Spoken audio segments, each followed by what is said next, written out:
came up to me during pregame, during the mock game Saturday, and he said, a year ago you told me how much you love Saturdays in college football. It's the greatest day. And he goes, I know what you mean now. And I love Saturdays. From the moment we get up, we have breakfast together, to the walkthrough, to putting on our suits, to coming down Bevo Boulevard, to taking the field for pregame, to watching the fans kind of sprinkle into the stands, the smell of the popcorn, the band coming in, the music's playing, the other team's on the other sideline, coming out of the tunnel, like all of that, singing the eyes at the end, the smoke, the cannon, the Bevo, like everything. Like that's all part of this game that's going on the field that we're so fortunate to be part of. And so, welcome back. This is the Shonee Jackson Show.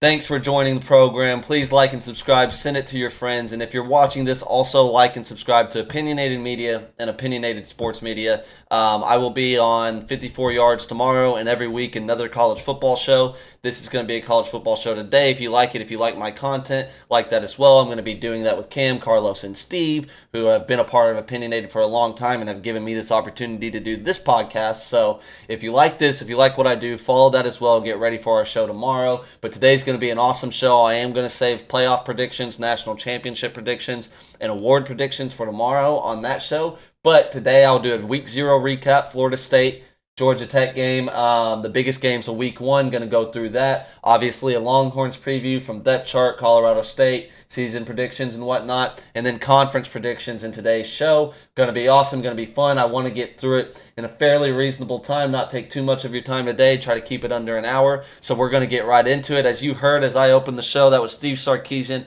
explaining the beautiful pageantry and the excitement of Saturdays in the fall, the greatest time of the year. We're back. The long, brutal offseason, the most brutal, long offseason in all of sports is finally over. God is real. Football is back. College football is back. And we get it this weekend, starting this week actually, Thursday, Friday night with some good games. And then obviously a huge week 1 slate. Can't wait to get into it. So let's start right at the top. I'm sorry about Florida State. I was wrong. A lot of people were wrong.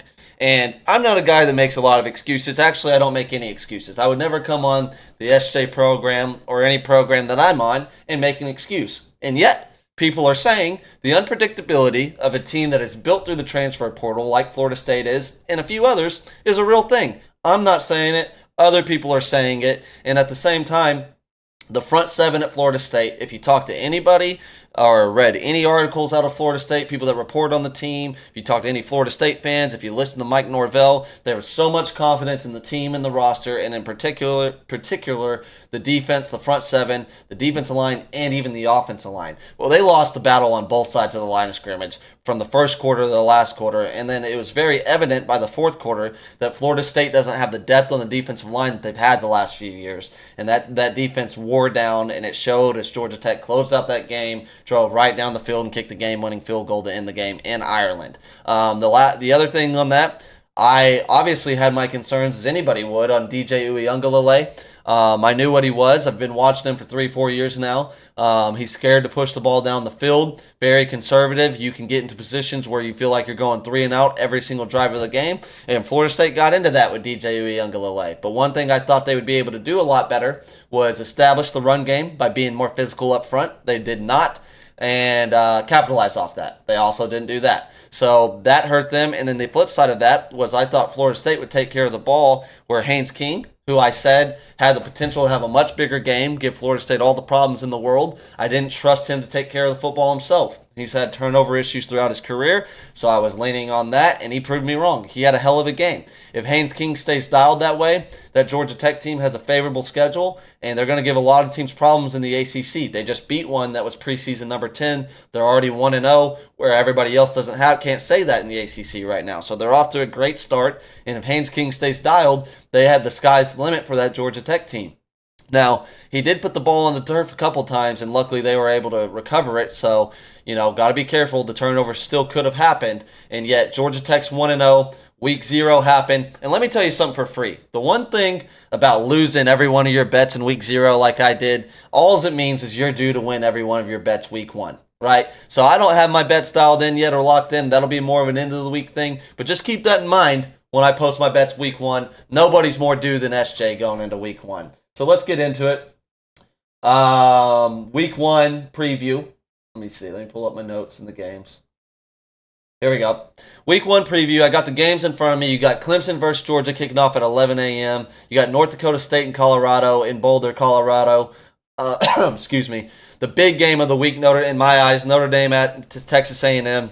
Penn State, West Virginia, Miami, Florida, South Dakota State, Oklahoma State, LSU, USC. Going to give you my predictions on all of them. Clemson and Georgia at the very top, kicking off at 11 a.m. I think they got Georgia at a 13.5-point favorite. I think Georgia covers the number, and they beat Clemson by more than 14 points. Clemson, when you're looking at the roster-wise, you look at the blue chip ratio, the top 100 rosters in America, Clemson's right up there in the top 5, top 7 on anything that you look at, right? I do think that they have a good roster, and yet they refuse to adapt. Dabo Swinney has chosen to be a dinosaur, all right? Nick Saban says dinosaurs died because they didn't adapt and they became extinct. He said that my whole life. That's one of his favorite quotes. Steve Sarkisian brings it up all the time.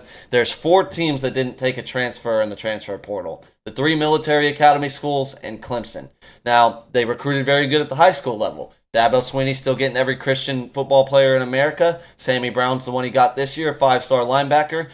He's built a good roster. He, up front, physically, size-wise, speed-wise, that team can match up with Georgia, and I think they will in certain areas. But does Dabo Swinney talk about refusing to adapt? Does he take the grips off of Garrett Riley's offense and let Garrett Riley really do his thing, go risk and not be so risk prevention like James Franklin does in Penn State? I don't know. I'm hard-pressed to think that Dabo Swinney is going to lose that stubbornness that he's shown us over and over again in the last few years every time he speaks, right? He's already shown you that he's not going to do live calls this year on his college football show because the humiliating calls that he had last year, he can't control his emotions and those things. He lets fans get to him. He's let a lot of things get under his skin. In Georgia, a lot of people, they think they have the best roster in the country. Now, I will say, even if they do, if you believe that, there isn't a gap between them and everybody else the way they have been in previous years, like their back-to-back national championship years. The parity in college football with the NIL, conference realignment, and the expansion of the college football playoffs is legitimately better than it has been for the last 10 to 15 years, right? There's no longer those teams, Georgia, Clemson, Ohio State, Bama at the top, handicapping recruiting, handicapping college football because these players don't believe that they can go to the playoffs elsewhere, right? That's no longer a thing. And then obviously, like I said, the transfer portal.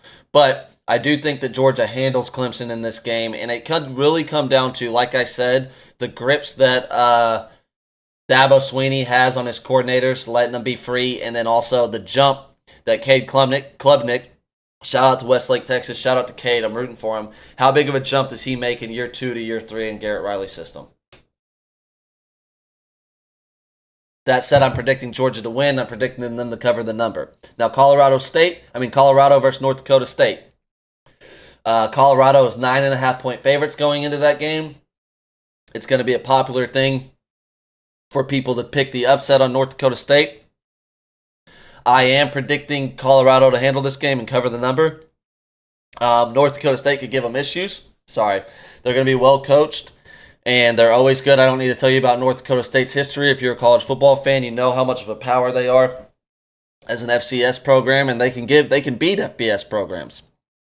That said, I do think Colorado has enough, the weapons, Travis Hunter, Shadur Sanders, and other players that they got to just be too good for North Dakota State and put up the points that North Dakota State maybe won't be able to match up with. And yet, don't let North Dakota State jump out in the lead early, and don't let them start controlling time of possession in this game, because that's how Colorado can immediately start with a meltdown that many, many people are predicting, right? They have to win this game, and I think they got to cover the number, get off to a good start, silence some critics, because it's obviously a trap game right out the top where everybody's rooting against Colorado for the most part. A lot of people don't like Dion. A lot of people don't like the way he's handling things.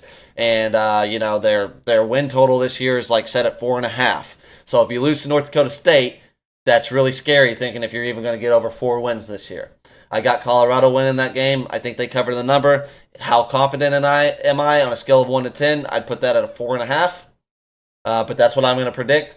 Notre Dame at Texas A&M. I think Notre Dame immediately stops the A&M bullshit week one right at the top. You already hear all the sunshine pumpers that you hear every single year about A&M and their roster and this and yada, yada, yada. Now Mike Elko. First and foremost with Mike Elko, let's stop acting like he's Kirby Smart. Good coordinator, was a very good defense coordinator at A&M. He's maybe arguably the reason, and that defense is the reason that Jimbo got his extension like a few years after his first Gotti contract, and we're where we're at now. But at the same time, you guys just did hire the original coordinator of the former coach that you fired, and you guys lost a lot of players like Evan Stewart, Walter Nolan, to name a few. Lost starters on that team, some of those huge recruits that you had a few years ago. And that number one class, that whole class is pretty much wiped out. Notre Dame's very good. And most importantly, I think Notre Dame's going to have one of the top 10 conservatively defenses in America, if not top 5, top 8. Okay, year 2 under Marcus Freeman, very sound defensive coach. I expect him to be, or is it year 3? I don't remember. But anyways, very sound defensively. And then now they got Riley Leonard coming in, transfer of Duke, who was playing under Mike Elko a year ago. Now, Mike Elko knows Riley Leonard, but Riley Leonard also knows Mike Elko. Riley Leonard was the winner of the Pitt Manning Passing Academy. All reports of Riley Leonard are very great throughout the offseason, not just from that, but if you read anything on Notre Dame, the expectations are through the ceiling on how Riley Leonard will do. Riley Leonard is better than the quarterback they had a year ago in Sam Hartman, and he's less lame. All right, Sam Hartman had the whole flow, long hair, trying too hard to be a handsome guy instead of being a good quarterback. Riley Leonard just loves, eats, sleeps, breathes football. I think Riley Leonard's going to play on Sundays. And I'm not sure on Weigman. I think Weigman's got all the talent in the world. He'll have his opportunity on Sundays as well. But he hasn't stayed healthy the last few years, which has halted his development. And then he's had his top receiver and Evan Stewart transfer to Oregon. Players around I think he had a lineman and Bryce Foster retire. There's a lot of change there that's not being acknowledged when you look at they have a good roster. Well, you know who else has a good roster? Notre Dame does, and every team that they play in the SEC, and A&M has a good roster. This game's in College Station. It's been reported that there's going to be over 100 prospects for A&M that they're recruiting, I think freshmen through seniors. That's going to be at this game. I'm thinking about rolling over to College Station just to be in the city for it. I don't know yet. Really hate that dump of a place. I really hate the cult of Texas A&M. I will walk on y'all's grass all day long. I don't give a shit. I got Notre Dame in this game. I got them covering the number, whatever it is. Let me see what the spread's set at. How do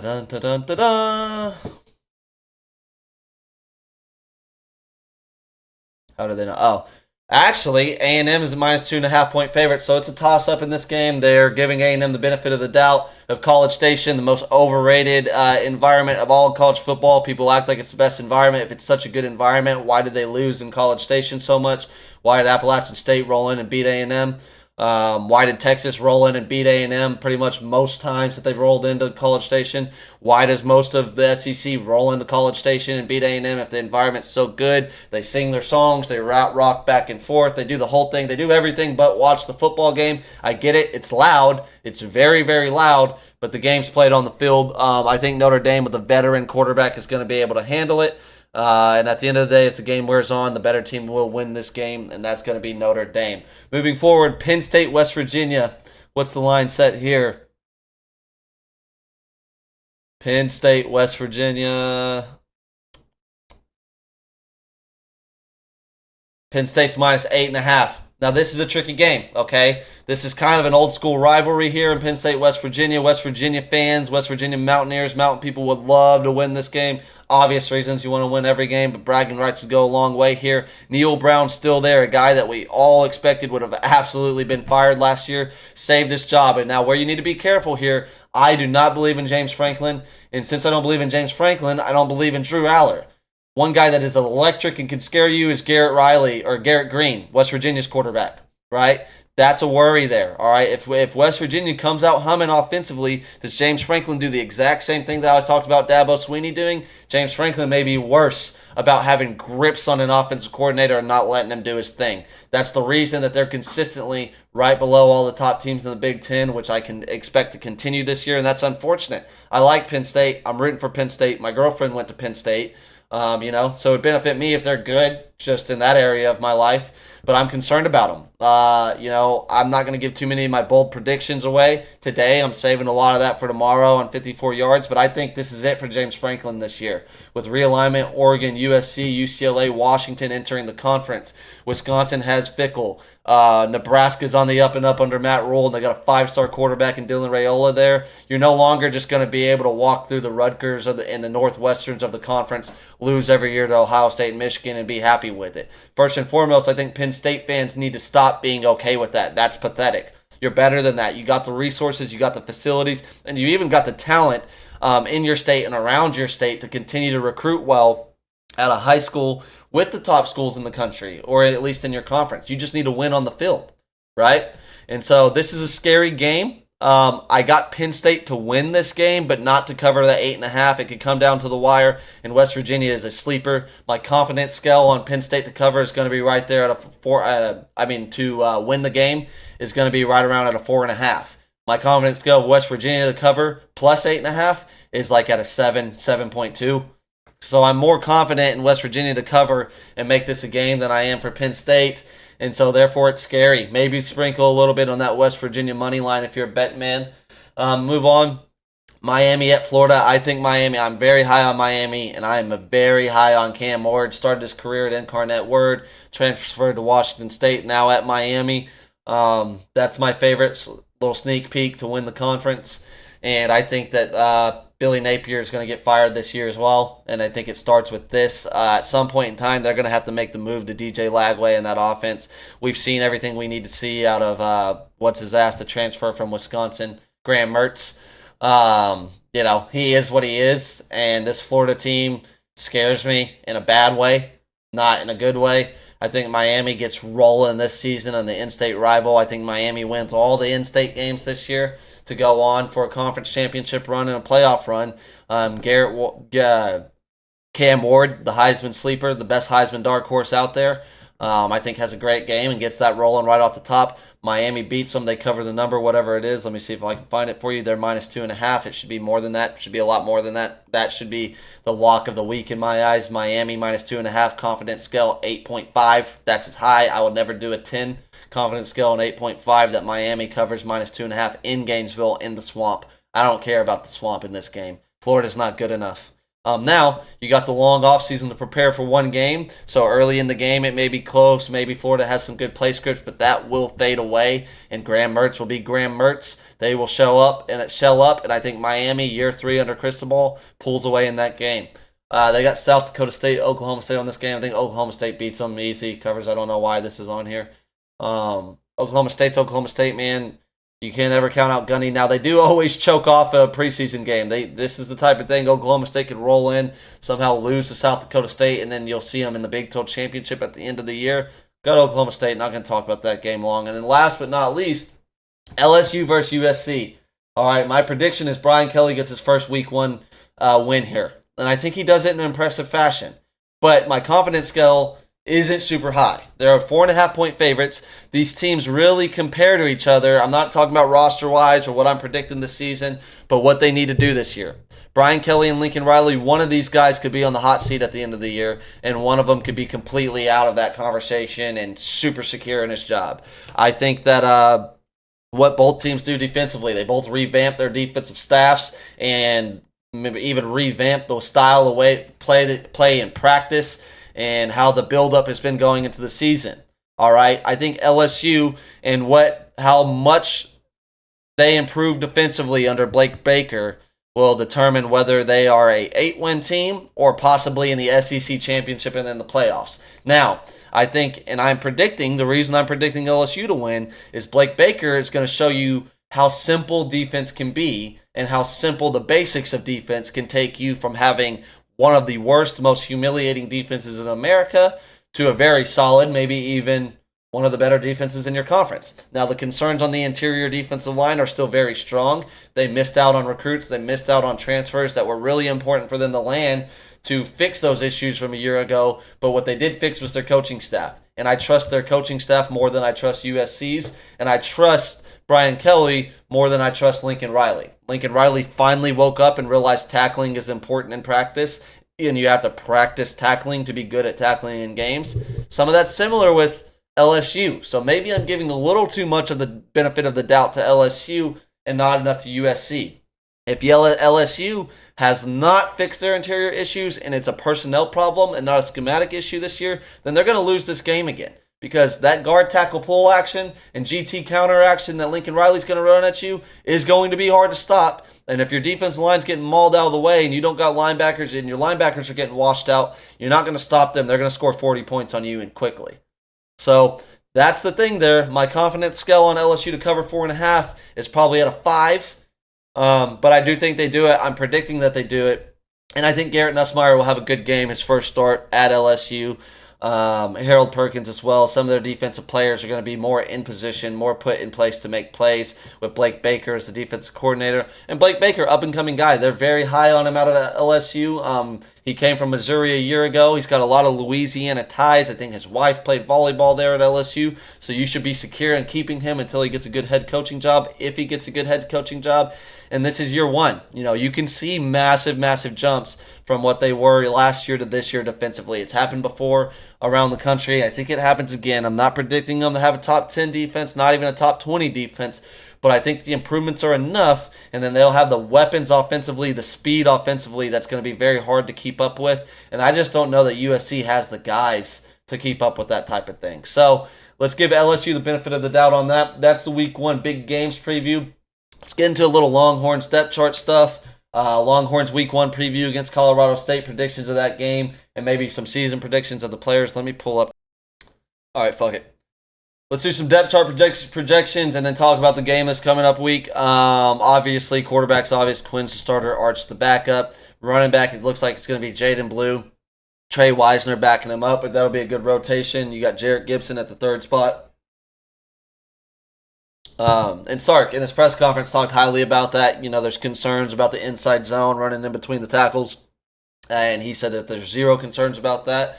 They've obviously been building Jaden Blue to be prepared for that. Jaden Blue is going to be a Sunday running back, so Jaden Blue is going to be able to run in between the tackles. Is he going to do it as much as C.J. Baxter would have? Probably not, and you're going to use him in the passing game in all kinds of different ways, but there's nobody better at using their running backs than Steve Sarkisian is. Remember, he's never had a season as a head coach or coordinator where his running back didn't have over 1,000 yards, his starter. So Jaden Blue is going to.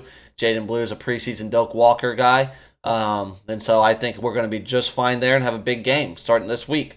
Wide receiver. At the X, Isaiah Bond's the projected starter with Ryan Wingo right behind him. Now, prediction from Shonee. I think Ryan Wingo takes that spot from Isaiah Bond before this year's over. Now, that's not a shot at Isaiah Bond. That doesn't mean Isaiah Bond's not going to be heavily in the rotation, still play starter level reps throughout the season, or have a good season at Texas. Ryan Wingo is the most talented receiver on this roster. He has just yet to play a game yet. Isaiah Bond's history is well documented at Alabama, transferred in, was one of the top transfers in the country, especially at his position. And so the security in that, I think, is the reason why he's starting. I think Ryan Wingo is the best receiver on this team. That's going to show by the end of the year in a loaded receiver room. Ryan Wingo is a generational guy, man, and I think it's already shown throughout camp and the spring game, and it's going to show in the regular season. And then at the H spot, Silas Bolden has gotten the majority of the hype throughout the offseason. From players to coaches to anything you read, all you heard was Silas Bolden, Silas Bolden, Silas Bolden. I love Silas Bolden. I think Silas Bolden's going to have an electric season here at Texas. I think DeAndre Moore might be the starter there, though. He's had an absolutely excellent fall camp. You're starting to hear the rumors that he's pushing for that spot. Come out week one, I wouldn't be surprised you see it Silas Bolden, but by the end of it, DeAndre Moore might be getting the most reps. Going into his redshirt freshman year, he's done an excellent job out of developing. Sark recruited him so hard out of high school, getting him to the finish line, flipping him from Louisville. Sark loves his mold, loves his style. He's going to fit perfectly in this scheme, and I think he has the build and the body type where Quinn Ewers is going to have a good connection with him. So I think DeAndre Moore and Ryan Wingo take the X and H spot before the end of the year, and yet you might see Isaiah Bond, Silas Bolden start it off. Matthew Golden at the Z. He can play inside and outside. This is a guy that's going to start. He had such a good game against Texas last year at Houston. That really began the process of getting him here to Texas. Recruited him out of high school as well, and he chose to stay home at Houston and go to U of H instead. Now he's a Longhorn. Jonte Cook behind him. Jonte Cook is going to play a lot. as a redshirt freshman, so you'll see a good rotation there. How many guys does Sark rotate? Last year he didn't rotate at all. He's not traditionally a guy. You're not going to see Sark play 8, 9 receivers like some teams do. I think at max you'll see 5 guys, 6 guys in this rotation at most. I think that you'll see between between the H, actually all these receivers. I think Wingo, DeAndre Moore, and Jonte Cook are the guys rotating in to start the year. And then if they do end up taking anybody's spot before it's over, you'll see a healthy 6-man rotation here, but closer to 5. One of these guys is going to get left out of getting a lot of playing time just because Sark gets his guys in there. He doesn't want to screw up the timing as the season goes on with his quarterbacks and things of that nature. So how many guys does he rotate? I don't know. At tight end, you got Gunnar Helm and Amari Niblack. I think Gunnar Helm's our best tight end. How well does Amari Niblack do in year 1 in Sark's system? I think he does pretty well. He's going to fit in very well. The upside is through the roof on his talent, on his skill set, on his athleticism. But Gunnar Helm's been in the system. He's been trustworthy. He made some plays last year. He's your starter. They'll use these guys situationally in different ways. Obviously, along the offensive line, you got Kelvin Banks, Hayden Connor, Jake Majors, DJ Campbell, and Cam Williams. You're going to see a healthy rotation there because this is a 7-8 deep man offensive line. Trevor Gooseby is just behind Kelvin Banks. He'd probably be starting everywhere else in the SEC outside of LSU. He's when you hear Kyle Flood talk about Trevor Gooseby, he just gloats over him. So he is the aforementioned next year starter at left tackle. Let's see if he plays at all this year, but he's really going to be your swing tackle, so probably not in any kind of rotation setting. But Cole Hudson and DJ Campbell will probably rotate at the guard spot because Cole Hudson started the last 2 years. DJ Campbell, the highly rated guy out of high school, 5-star. He's going into his 3rd year on campus, expected to have a huge year at right guard. And then the massive right tackle and Cam Williams, expecting big things out of here. On the defensive side of the ball, at the defensive end spot, you're going to have your guys back in Ethan Burke, Barron Sorrell, and Justin Finkley. But Trey Moore, obviously, is expected to be the starter. He was a massive transfer coming in, and you know this is a guy that you can bet on maybe leading the SEC in sacks this year. I think he has 19 career sacks in the last 2 years when he was at UTSA. I don't expect that to drop off at all. At Texas, I think Trey Moore is a freak, and he's going to have a year that you find him in the 1st or 2nd round of the NFL draft next year. Defensive tackle spot, we obviously lost 2 first-round talent, 1st and 2nd round picks at the defensive tackle spot, Devondre Sweat and Byron Murphy. Byron Murphy, I believe, was the 1st or 2nd defensive player drafted in the NFL draft. So obviously, you expect a little fall off there, but one thing I want to remind you of, neither one of those guys started a game at Texas before last year. It's a grown man position. We got Alfred Collins, who was a 5-star out of high school, expecting big things out of him. Kenny Baker's talking highly of him in his interview the other day. Bill Norton, the transfer out of Arizona. Tia Savea, the transfer out of Arizona. And obviously Vernon Broughton. Your starters are going to be Alfred Collins and Vernon Broughton. Let's see how that rotation works out. But I expect big things out of the starters, and we got big bodies ready to go. Linebackers. You got David Benda, Anthony Hill Jr., Trey Moore, Mo Blackwell, Leona Leofau, and Colin Simmons off the edge. Anthony Hill Jr., I think, is going to have an all-world, all-conference, all-American level season. He's going to play off the ball and start at your mic and be an absolute animal, but you're going to also rush him situationally off the edge and blitz him up the A-gaps while you're at it. I think this is a guy that's going to have at least 4 to 6 sacks this year and 60-plus tackles, competing for all the defense awards in college football.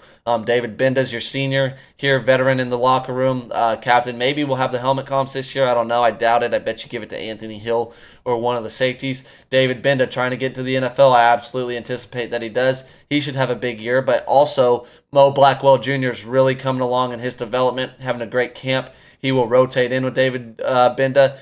And then you got Leona Leofau. He's got an offseason in the books. Great athlete, great player. I think he's going to be heavily put into the rotation. And then Colin Simmons off the edge, of course. There's going to be packages where Colin Simmons comes in with other pass rushers and has makes some big plays as a freshman, right? The cornerback spot, where some people are concerned. I'm not as concerned, but, there's guys who got to prove something. Malik Muhammad, he's going to be the best corner on the team, one of the best corners in the conference. Javion Cole, he's a transfer. Jahdae Barron, Kobe Black, Gavin Holmes, Jalen Gilbo. If I had my bet in order, you're going to have Malik Muhammad, who could play the field or the boundary. He's going to start. He's not going to come off the field in most games. Jahdae Barron's going to move around. He could play the field or the boundary. You might start him at the boundary this year and then take it from there. Kobe Black, who I think is passing up Javion Cole, we'll see where he plays. I think he's probably going to play the boundary corner if I had to guess. And then Gavin Holmes will stick to the field side. That's where he'll rotate in with Malik Muhammad, move Malik over to the boundary in some games, or just rotate him back and forth. We'll see how that goes. And then Jalen Gilbo, I expect to start at the star and play very well at the star. That spot that Jahdae Barron has played so well at these last 2 years, where he's become a fan favorite. Well, expect Jalen Gilbo to become a fan favorite, because that's a position where you just read, react, and you eat. It's really not that hard of a position to play if you're physical enough to play in the run game and make plays in coverage. Jalen Gilbo absolutely will be in his third year on campus at Texas. Coming off an injury that frustrated him a year ago, he's had an excellent spring and excellent fall camp. He's done what he needs to do, and he's earned a spot. Congratulations to Jalen Gilbo. I absolutely expect him to be the first star to run out there on Saturday. And then the safeties, dude. I love this safety room. Andrew Makuba, the transfer out of Clemson, 3-year starter out of Clemson, was a freshman All-American. He's out of Lake LBJ. He's from Austin, Texas, coming home. He's going to be your starting free safety. Derek Williams Jr., I think, will be the starting strong safety. But if he's not, it's going to be a healthy safety rotation. You got Michael Taff as well. Derek Williams might rotate in with him, the veteran, and Michael Taff, who I like a lot. You're not going to have any bad Michael Taff bashing on here. He's a hell of a football player. He's one of the best safeties in the conference, and nobody wants to talk about that. Very smart. He's going to be a ball hawk and take the ball away a lot this year. So will Derek Williams. So will Andrew Makuba. And then Xavier Filsami, the freshman. I think you're going to see the true freshman play this year. Very talented kid. Excited about him. Then special teams, you got Bert Auburn back, maybe the best kicker in the conference. Will Stone on kickoff. Michael Kern, the freshman punter. Hopefully there's not too many growing pains with him. And that's really how the depth chart's going to shape out this year. We'll see who the starters are. We'll see if there's any surprises and any overtakings early in the non-conference play. Right, so let's move on. But that's my little Texas breakdown. You've already heard me predict all the stuff on Quinn Ewers this year. Offensive players, playmakers, whatnot. I think Jaden Blue pushes for the Doak Walker Award this year. I think Jaden Blue might be running back 1 going into the draft this year. He's going to have a huge year, and as discouraging as it is, as C.J. Baxter got hurt, that really only helps Jaden Blue make more plays this year, and some other guys, young guys, that wouldn't got the opportunities otherwise. The offense line is going to be so good that the running game is going to be pretty dominant. Let's move forward. Colorado State, they got a receiver that's going to get drafted in the first or second round next year, in Torrey Horton. He's an electric player. You're going to have the pursuit in this football game is going to be very important. They're going to run an air raid with Jay Norvell, former wide receiver coach at Texas under Charlie Strong. You know, easy to forget about those days, right? But Jay Norvell's done a great job. He did a good job at Nevada, and he's doing a great job at Colorado State. This is a Colorado State team that can win their conference in the MAC this year.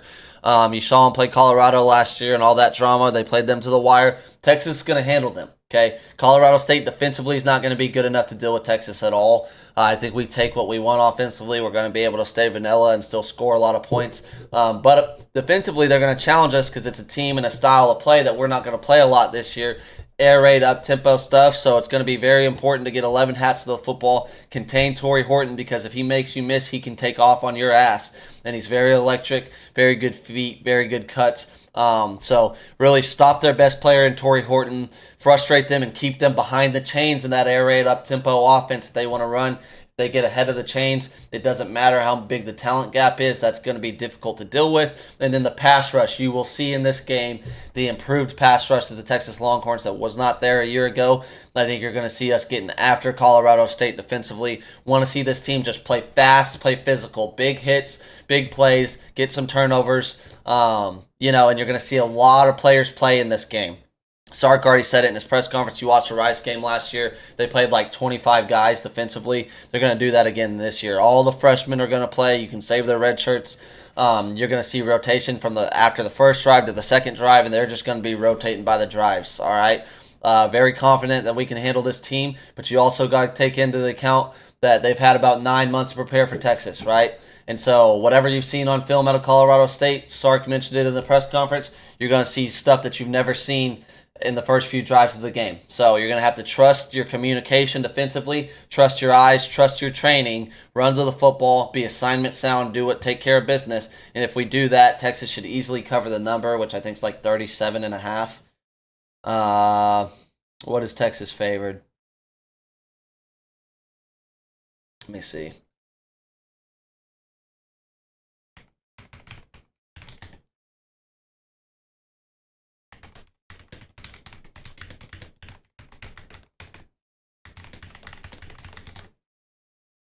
.5 favorites. I think Texas covers the number. Surprise, right?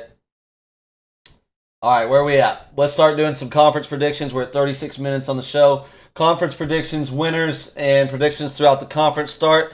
And the best conference in America, the SEC. Let me take a sip of water before I get going. My SEC winner, I got the Texas Longhorns. That's not a surprise. I'm picking them to win a national championship as well. Not to give too much of that away. I said I wouldn't do that, and I just did. But I've already done that before this episode. So I got Texas to win the SEC and the runner-up, Ole Miss. All right. At the top, the Longhorns, top to bottom, one of the best top 4 rosters in America. I think they got the best quarterback in America coming in year 3 in Steve Sarkisian year 3 system. Look at how quarterbacks do in their 3rd year under Steve Sarkisian, and imagine how good a talent like Quinn Ewers is going to do. He's my QB1, not only in college football, but I think he's going to be the first player taken in the NFL draft next year, or at least the first quarterback taken in the NFL draft. And then, like I said, I just talked about the defense, the improvements in the pass rush, the improvements in the secondary, whereas Texas had like the 112th best secondary in the country last year. I think it'll be top 25 in the country this year. And a lot of that will do because of the improvements on the pass rush, not just the players that we've brought in, and also the players that have developed over the last year that are ready to get better and step in and start. But the pass rush is immediately going to improve the secondary. We just didn't have the pass rush a year ago. As good as we were in run defense and in the interior, we didn't have those Trey Moores, Colin Simmons, the development of Ethan Burke, Barron Sorrell, and even Colton Vosick, you're going to see get worked in a lot more this year, where he just was standing on the sidelines without his shoulder pads on, red shirt in last year, right? And then Ole Miss. This is about my gut more than anything, right? My brain would go towards Georgia, but my gut tells me Ole Miss. It's always been that. First and foremost, Georgia's schedule is way too hard. I'm going to get into them next. But like I said earlier, the talent gap of Georgia and what they've had with the rest of the conference isn't there anymore. Ole Miss, where they've always struggled and why they couldn't ever get to the SEC championship or win the SEC in these years where they've had some of the best weapons in America, is because they weren't physical enough up front on both sides of the ball. Well, now that the transfer portal exists and Lane Kiffin has just full-born gone transfer portal mode, they got those guys on the line of scrimmage on both sides of the ball. They brought in transfers like Walter Nolan, and they're going to match up with the teams that they have to play, like Alabama, Georgia, whoever. They're going to match up very, very well and be able to handle that. And then they got weapons galore and Jackson Dart in year 3. So I'm going Lane Kiffin, Sark in the SEC championship with Texas to win the thing. 2 best friends, 2 former Pete Carroll proteges. They've been around each other their entire life. It's well documented. And the best 2 quarterbacks in the conference, Jackson Dart, Quinn Ewers. So I got Texas winning with Ole Miss as the runner-up. Now, one thing I'll say with Ole Miss, being the runner-up ain't a bad thing. Because if you're the runner-up, you get the 5 seed. And yes, you have to play 1 extra home game. But what that would mean, I think the runner-up in the SEC championship game is going to be the 5 seed in the college football playoffs.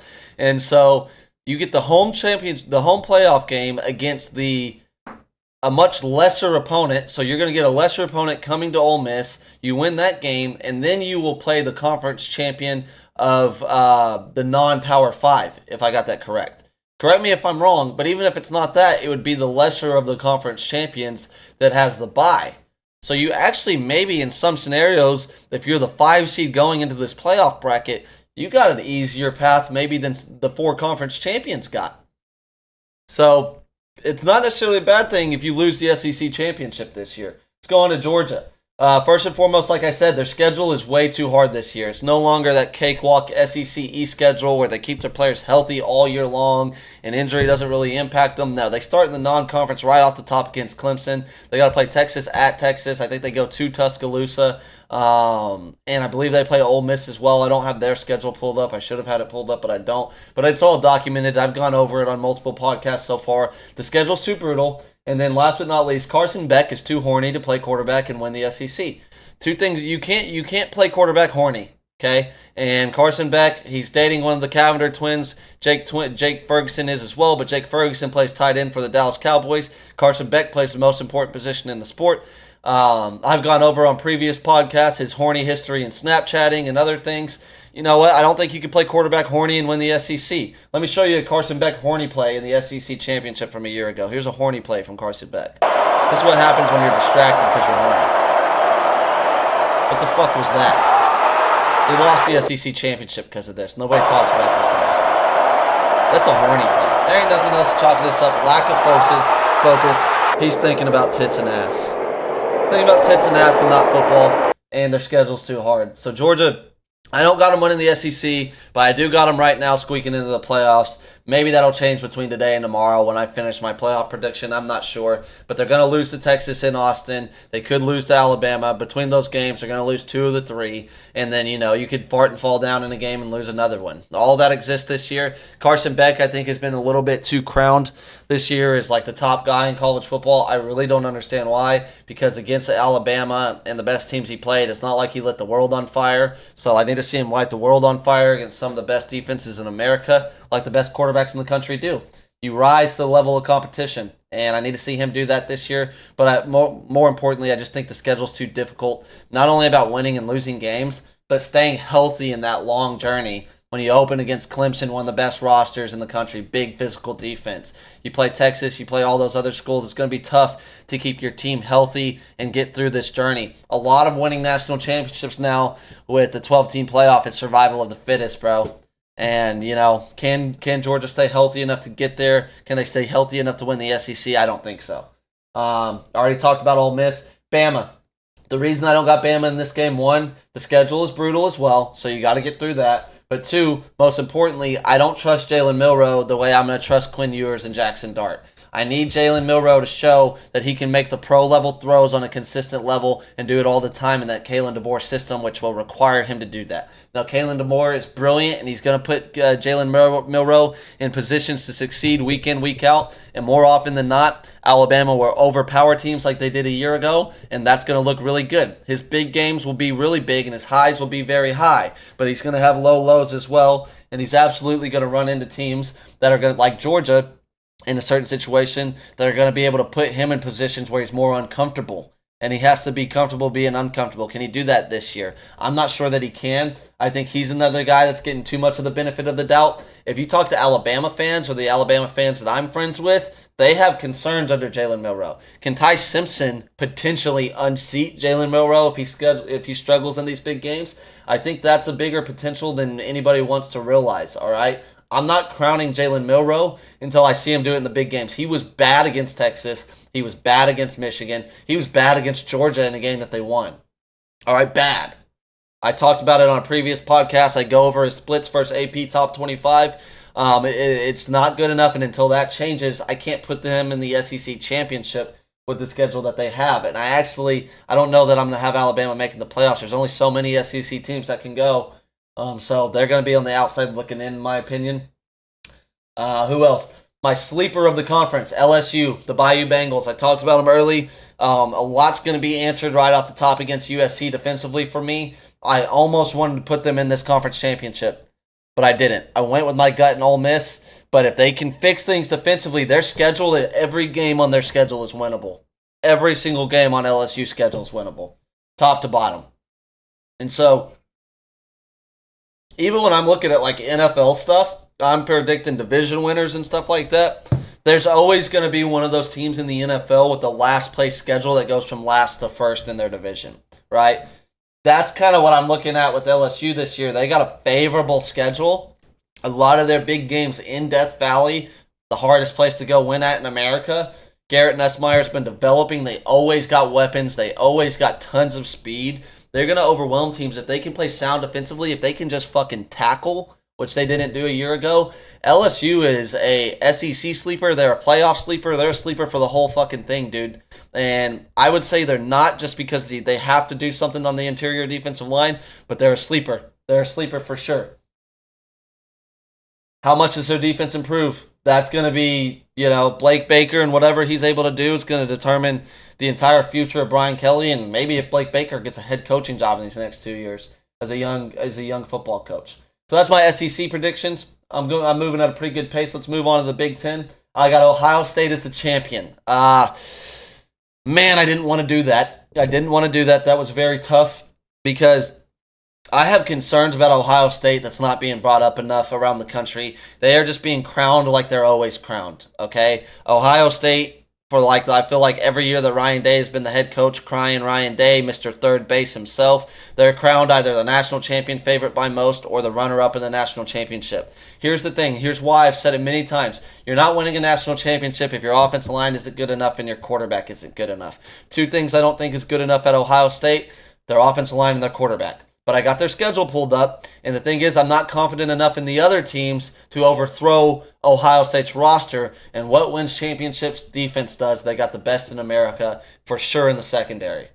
So when you're playing guys like Dylan Gabriel that I don't believe in, and whoever's Michigan starting, and Aller at Penn State, or whoever comes up on the schedule, that secondary and that defense is just going to be too much to overcome for those teams. So it starts off fairly easy. They're going to be able to get Will Howard going. Akron, Western Michigan, Marshall, Michigan State, Iowa. Their first challenge will be Oregon. I think they beat Oregon. I just think that ultimately Oregon's a little overhyped. I think they have a great roster as well, but they did last year. This isn't the easy Pac-12 that they've been playing in. The last 2 years, Dan Lanning's lost all the big games. He wins all the ones he's supposed to win, and he loses the ones that are close. And so until he starts winning those games or their quarterback play raises to the level it needs to, then I don't know. Dylan Gabriel is who he is. I got more on Oregon after this, so whatever. Nebraska. That's my Big Ten runner-up. My Big Ten runner-up's Nebraska. They got Penn State and Michigan as well. That's Ohio State's schedule. But let's move on to the runner-up, Nebraska. Why? 2 reasons. What did I just say about schedule? That last place schedule or whatever, Nebraska, every game, if you look at their schedule right now, is winnable but Ohio State in your eyes if you're just looking on computer or on paper. Every single game is winnable. And if they get rolling early as conference play picks up, they're going to be favored in a lot of these games. Matt Rule in year 2, he's a program builder. All right, so he's going to build along the line of scrimmage. He's going to have a good front offensively and defensively. They brought in some transfers to help as well, but more importantly, Dylan Raiola, the 5-star all-world quarterback, he has plenty of time to adjust as a freshman and get humming offensively before he runs into Ohio State and Columbus, Ohio on October 26th, right before Halloween, right? So I think Dylan Raiola, they open up UTEP, Colorado, Northern Iowa in the non-conference. I think they steamroll through it. That's why earlier in that Colorado stuff, it's so important for them to beat North Dakota State because I think they're losing week 2 in Lincoln, Nebraska, in a little revenge game for Nebraska. All right, and if this kid gets humming, he has Patrick Mahomes upside to him. All right, that's who he models his game after. He has a Patrick Mahomes haircut. That's who he wants to be, and the keys are his. So the security of a freshman not having to worry about anything, like this is my program, they have made this just as much Dylan Raiola's program as it is Matt Rule's program, and I think it's a good reason. I think that's a good strategy for recruiting and other things, but this team's going to be good, and this is a risk. This is my biggest risk of all of them that I'm taking, but I'm going Nebraska as the runner-up, not Oregon, not Penn State, not Michigan, Nebraska. They don't have to play Oregon. They don't have to play Penn State. They don't have to play Michigan. The toughest games in their schedule, Ohio State, USC, Wisconsin. USC is trying to figure out how to tackle people. Wisconsin is in year 2 under Fickle, so we'll see what the jump is made there. That's an end of the year game, and they got that in Lincoln, Nebraska. So out of all of their tough games, the toughest one is for sure going to Columbus, Ohio. But you can lose that game. You can lose that game by 20, and as long as you don't have more than 2 conference losses, you're in the Big Ten championship game playing for a playoff spot. So, man, watch out for Nebraska. They may be back. I hope they're back. It'd be better for college football. Now, what you guys don't know is that is an obnoxious, annoying-ass fan base when they're winning. All right, and it's been so long since they're winning, so it's easy for us to think, oh, let's bring back Big Red. Be careful, but I don't think it matters. They're coming back anyways. By the time Dylan Raiola leaves Lincoln for the NFL, Nebraska will hoist a Big Ten championship. All right, so that's my runner-up. That's the big smoker right here. Nebraska is the runner-up. I already talked to you about Ohio State, my concerns about them, and that there's just a bigger chance that they disappoint than it's being talked about because of the offensive line and quarterback concerns that I have. Oregon, like I said, very talented team, but there's not a major gap between Ohio State, Oregon, and the rest of the conference roster-wise. Like, yes, you for sure look and say they got more NFL talent at Ohio State and Oregon than anybody else in the conference, maybe outside of Michigan, right? But at the same time, the fall-off isn't as dramatic as it's been in previous years when the parity exists. I think that you're going to see more shakeup in these conferences with the expansions made, the amount of teams that's in the Big Ten and the SEC than you're expecting. It's not black and white Ohio State, Oregon versus everybody else. It's not Ohio State, Michigan versus everybody else anymore. This is going to be a competitive conference from the Nebraskas, the Wisconsins, USCs, UCLA's. I don't believe in UCLA at all. But, Washington's coming into the conference. All these schools, it's going to be more competitive. There's going to be a lot more one-score games with Ohio State and Oregon than anybody wants to anticipate right now. All right? And then Michigan. The thing about Michigan, man, I love Michigan. They're one of my stepchild teams. Them and Florida State. That's maybe why I fell for the Florida State stuff. Well, I'm not doing it with Michigan. Week 2 right out the gates, they got to play Texas. There's way too much off-the-field drama going on. NCAA investigations ready to come down on them hard. They got to fight against that. They're replacing their entire offensive line. They had more draft picks than anybody in college football a year ago. They lost the head coach in Jim Harbaugh that saved this program. They lost former Marine Connor Stallions, still in signals, being the inside guy. Shout out Connor Stallions. And the Connor Stallions documentary on Netflix is coming out in a few days. So there's just constant turmoil and distraction around this Michigan team. Although they got a loaded defense, the best defensive line in America, one of the best secondaries in America. That'll hold their water this year and keep it from being an entire meltdown. But, looking at their schedule, they got Texas, they got USC at home a few weeks after that. They got to play Oregon at home, and then they go to Ohio State. So it's not really that daunting, and a lot of their tough games are in the big house, so that's good. They actually play Oregon November 2nd. By then, some of this stuff could wear off. Maybe your quarterback play is getting better. You're coming around. Michigan can beat Oregon. And they can beat a lot of teams. They're good enough roster-wise to do it, especially defensively, but I just don't see how you overcome that many changes while also dealing with the distraction of an NCAA investigation. It's going to come down on you. They're going to come down hard. No diddy. And how do you deal with that while figuring out your quarterback situation and all that? I don't know. So Michigan, I don't even see a chance of them winning the Big Ten. Maybe I'm wrong. And then I just talked about Nebraska. So that's really my Big Ten breakdown. Ohio State to win it. Nebraska is the runner-up. Let's move on to the ACC. My champion in the ACC is going to be the Hurricanes of Miami. They are back. The U will be back. Year 3 under Mario Cristobal. Now, I still do have concerns about Mario Cristobal's game management. That is never going to change. I don't care if he wins a national championship. I'm going to be concerned about his game management. But he recruits really well. He's built a good roster here that should be the best or second best roster in the ACC. Now, the thing is, I talked about Clemson earlier. In my head, in my brain tells me I look at Clemson's roster, third-year quarterback, and I should have them in that championship game, but I don't. My runner-up is going to be Georgia Tech. Why? All the concerns I said about Clemson at the beginning. My gut just tells me, and I ride with my gut, this is a vibe show more than it is anything else. You already got the PFF dorks that are all analytics. You got everybody else that does all their other stuff and wants to be right about everything. I don't want to be right or wrong about anything. I just want to create engagement. I'm going to articulate the things the way I see it, and then we're going to let it play out. We're going to talk about it after the fact. But I look at Miami's schedule, and I think every game is winnable. I'm so high on Cam Ward, it's stupid, dude. I already talked about it, transferred out of Incarnate Word, Washington State, all that. He's ready to go. He just oozes with confidence, and maybe that's why I like him, right?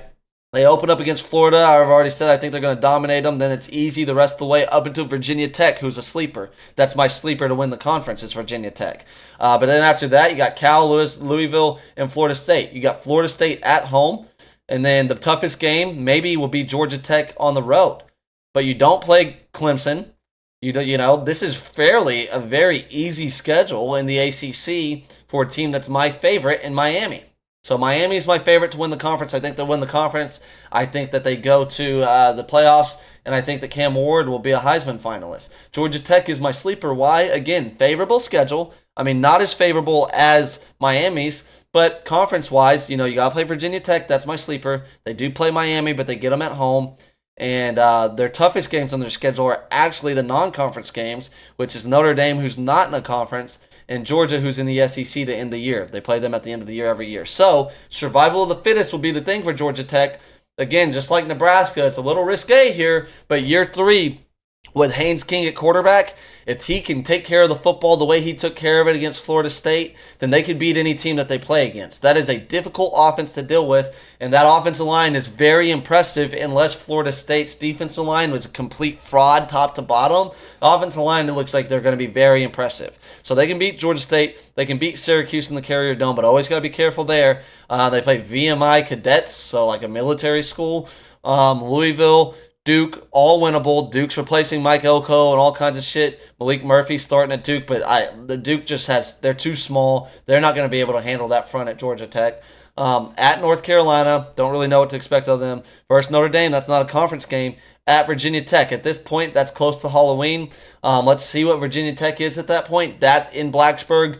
Ruckus environment. If Virginia Tech is competing for the conference at this point, that's the Virginia Tech's my sleeper. That'll be one of the game of the years in the ACC. Then you play versus Miami right after that. So Georgia Tech making the conference, I'll say it right here after looking at this schedule, could come down to the back-to-back games of Virginia Tech and Miami. You got to win at least one of them, if not both of them, to get there.